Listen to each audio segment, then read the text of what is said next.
Bonjour, je suis Patrick Ajika, encadreur spirituel au renouveau charismatique depuis plus de 20 ans. Je suis en train de partager cette expérience accumulée avec vous dans un livre intitulé qui a pour titre Vaincre le stress en méditant la sagesse simple. Bienvenue sur ma chaîne. Aujourd'hui, nous allons encore parler de méditation des proverbes et c'est là avec pour but d'avoir une bonne santé mentale. Tu pourras commencer dès la fin de cette vidéo à mettre en pratique cette méthode. Cela ne dépend que de toi. Je vais te montrer les différentes à suivre pour les différentes étapes à suivre, je disais, pour arriver à bien méditer. Le but de cette vidéo, c'est que tu arrives à à te sentir bien dans ta peau, à retrouver ta paix intérieure. Alors, comment allons-nous y arriver? Alors, moi, je vais t'aider pas à travers ces vidéos, à pratiquer cette méthode. Avant d'aller plus loin, je vous demande, si vous ne l'avez pas encore fait, de vous abonner et de cliquer aussi sur le bas de votre écran, la petite cloche, afin d'activer les notifications chaque fois que j'aurai à mettre en pratique en ligne une vidéo. Et je signale également que mon livre est déjà prêt. Le titre, je rappelle, Vaincre le stress en méditant la sagesse Sangha. Tu sais que utiliser sa force mentale pour arriver à avoir la paix intérieure est plus simple qu'on le croit. Toi qui veux apprendre comment pratiquer la méditation au quotidien en méditant des proverbes, cette vidéo est pour toi. Cette méthode, je le répéterai jamais assez, peut t'aider à vaincre l'anxiété, la dépression, à vaincre le stress. Méditer, c'est le ciel, c'est laisser le vent dégager le ciel orageux de nos vies et de révéler l'azur, le ciel bleu. C'est une citation de Marc Desmet que j'aime bien et que moi je trouve très parlante. Cette méditation que j'encourage est dans une perspective à la fois religieuse et laïque. Tu vas offrir à ton esprit les soins qu'on pratique habituellement au corps. Cet exercice est très simple. Aujourd'hui, j'aimerais que tu en découvres les bienfaits. Comment t'y prendre pour la pratiquer? Quelles sont les étapes à suivre?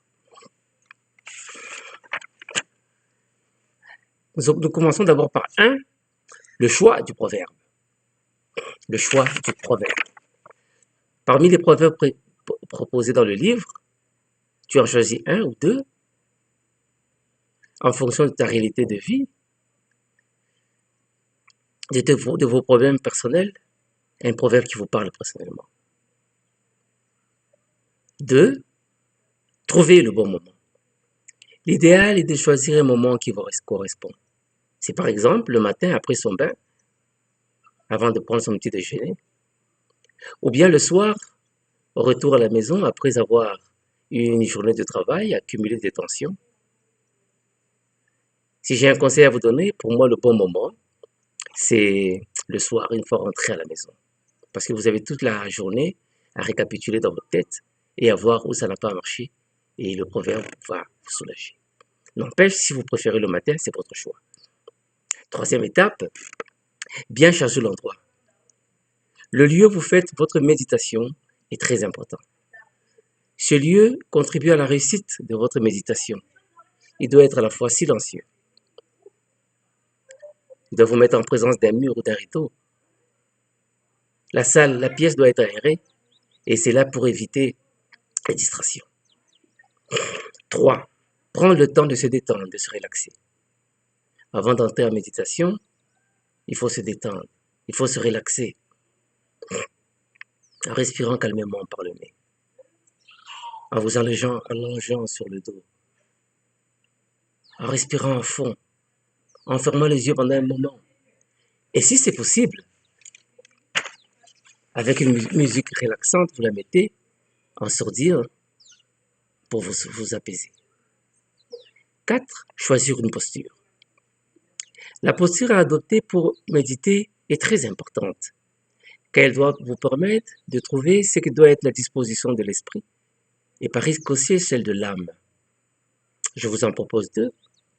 Assise sur votre lit, ou bien sur une chaise, ou bien assis par terre, les deux jambes allongées devant soi.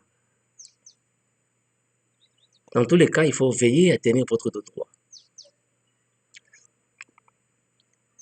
6. votre respiration. Vous devez arriver à contrôler votre respiration pour arriver à faire une bonne méditation. Prendre conscience de sa respiration en la laissant être ce qu'elle est jusqu'à ce qu'elle devienne légère. Le souffle lent et régulier chasse les tensions. Donne une sensation d'harmonie et de paix intérieure. 7. Lire, réciter le proverbe choisi. Faites la lecture du proverbe 2 fois, 3 fois, calmement, en vous imprégnant du sens de chaque mot. Il peut arriver que les pensées se mettent à se bousculer en vous et à entretenir de fausses vues. Faites alors la récitation répétitive du proverbe. Cela va vider votre conscience des pensées fausses pour y laisser un sentiment de paix, de quiétude. Cela va vider votre conscience, je le disais, des tensions. Regardez à vos courages le mal que cela a causé à vous. Interrogez-vous sur le dégât causé. Allez au bout de votre réflexion. N'ayez pas peur. Votre respiration, votre esprit plutôt, va se retrouver soulagé de son agitation. 8e étape, la résolution. Il est important quand on fait une méditation pour arriver à se débarrasser de ces tensions intérieures, de ces stress, de ces anxiétés, de finir par des résolutions. Puisque cette méditation va vous amener à vous regarder en vous-même, d'entrer dans votre fort intérieur, de mettre le doigt sur la plaie, là où ça fait mal, les causes de ces tensions. Et alors l'objectif, c'est de prendre ces résolutions pour que, à l'avenir, on ne tombe pas dans ce travail.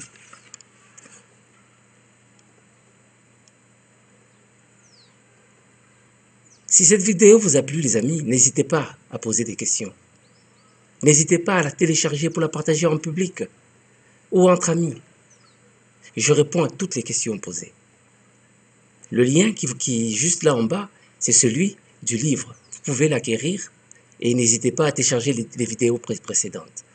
Mon plaisir, c'est de vous faire du bien.